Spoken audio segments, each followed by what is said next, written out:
In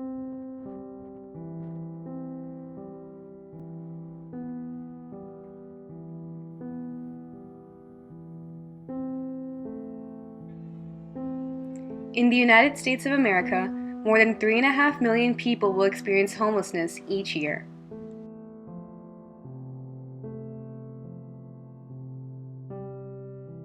What is homelessness?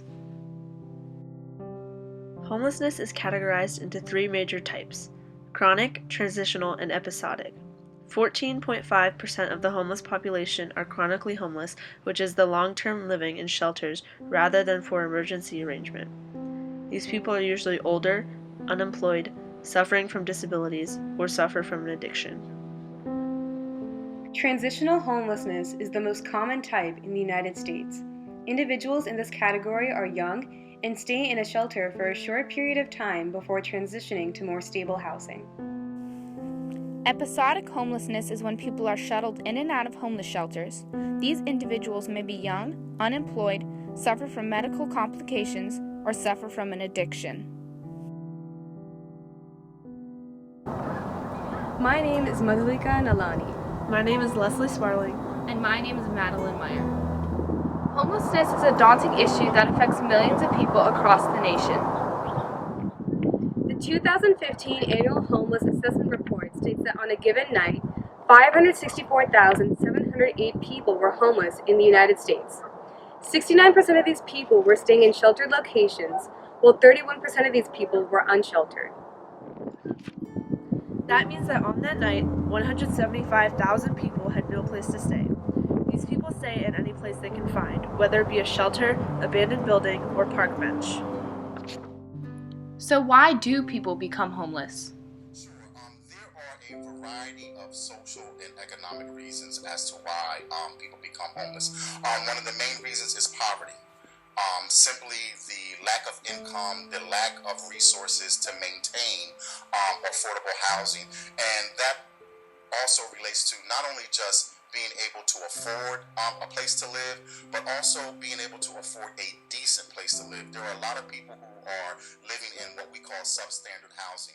So lack of income. Oftentimes, there are budget cuts that result in the unemployment of workers. Many people cannot find jobs in the first place due to disabilities, medical complications, mental illnesses, post-traumatic stress disorder, or addiction. Even if an individual has a job, they may not be permitted to live in certain apartments and housing because they require the candidate to make a certain amount of money. So even if they have enough money to pay the rent, they are rejected because of their low income. Having a job does not solve homelessness. But not only adults are homeless. According to the Substance Abuse and Mental Health Services Administration report of 2011, 39 to 42% of all homeless people are under the age of 18. 1/5 of these people are of the LGBTQ community, and they are more susceptible to PTSD.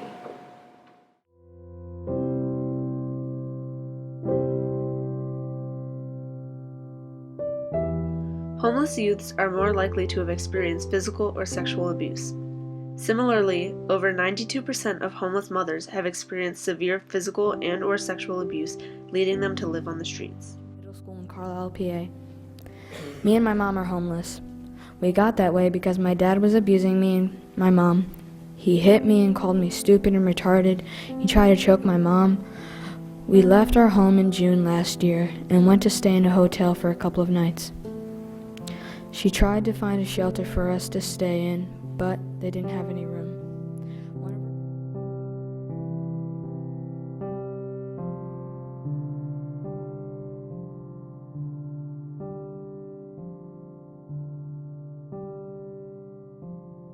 Every night when I was staying outside, this is where they would sleep. See, most people, once they find a spot, they try to stay as long as they can. They had a woman here with a child who was only about 2 years old. They called the police. The police asked them why is she sleeping down here with a baby? Just because the shelter's full, there's nowhere to go. They gotta sleep somewhere. I was homeless with my son Kobe, in and out, like going to different shelters and things like that. So where are you kids now? Are they in a shelter? No, they got taken from me. Oh, really? Oh, Yeah. by child services? Yeah. Oh, wow. I'm sorry to hear that. So, are you pretty much alone right now? Yeah. Oh, man. It really made me upset. Really? I really took it very hard. It seems as though there are efforts to solve homelessness. There are still laws that are making it difficult for people to survive in poverty. The number of cities banning sleeping in vehicles increased by 119% in just 3 years from 2011 to 2014. That's right. Isn't that a terrible thing? That folks who have nowhere to be other than their vehicles find they can't even sleep in their own cars. And obviously these laws are selectively enforced. Some cultures and some countries take the approach that housing and health insurance are a right. And we're not there. So the fact, and this is to your point of, the presidential candidates, why the richest country in the world should have so many people, so many young people, children, on the street and unable to have the basic necessities of life. The government has put forth many initiatives aimed at ending homelessness. One of the reasons that homelessness has not been resolved is because there is not enough federal money going toward the solution. Another problem lies within the support behind new policy to end the suffering of those in poverty. Ending homelessness could actually be beneficial to others by lowering the rates of crime caused by those in extreme poverty. No one makes a choice to become homeless. The goal is simple: get our people off of the streets and out of poverty.